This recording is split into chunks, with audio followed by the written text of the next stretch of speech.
Hey guys, today I want to talk to you about how to talk to your kids about the coronavirus. This is something that's been just rampant in my community is I don't know how to tell my kids. I don't want them to be disappointed. How do I handle all of their emotions about this?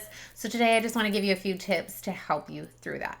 And the very first one that I want to give you is that you should be honest with them. And I know that that sounds really simple, but a lot of people don't know how much to share or what is too much, but you can just share the very basic. You know what's best for your family. Okay. And what really is the thing that stops us a lot of times from talking to our kids about difficult things, including this, is that we are nervous about what they might say or think or feel.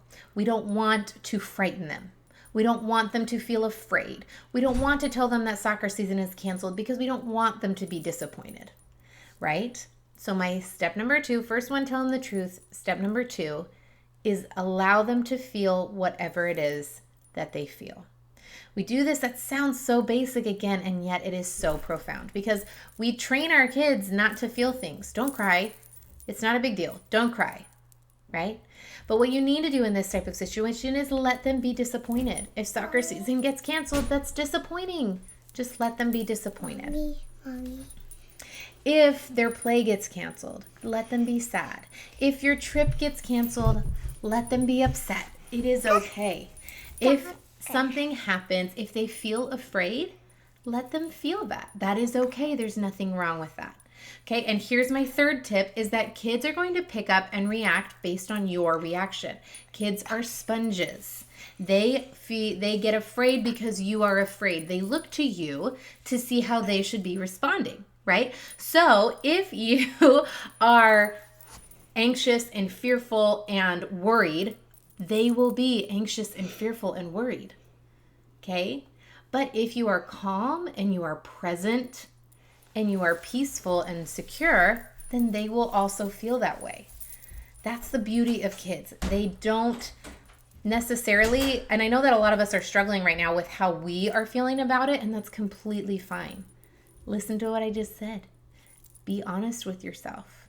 Okay, this works for you guys too. Allow yourself to feel all of your feelings. Okay, it's no problem. If you're feeling anxious, let yourself feel that. Okay, and then you can choose a different thought. Okay, so when you have kids, here we go again, be honest with them. Let them feel their emotions. And then again, work on your own feelings and thoughts about it because they are going to reflect the way that you feel and think. All right, so I have an exercise if you want to for today, and that doesn't involve anything writing down. That is actually to go sit down and talk to your kids. This is something that we did mostly with our older 3. I have an 8-year-old, a little boy who's almost 7, and then I have a 5-year-old. And then we have 2 more, one of whom you just saw. We have a 3-year-old and a 2-year-old. She'll be 2 on Sunday. So we didn't necessarily sit with the 3-year-old and 2-year-old. Their lives are no different right now. But the big 3, we sat down and talked to them, and I just told them a little bit about what was going on. And then I asked them what their thoughts were and what they were feeling about it. And then they told me one by one. Make sure you don't leave any of your kids out, however many you have. Make sure you ask each one. You can do it collectively. You can do it individually. But sit down and talk to your kids. Ask them how they're thinking. Ask them how they're feeling.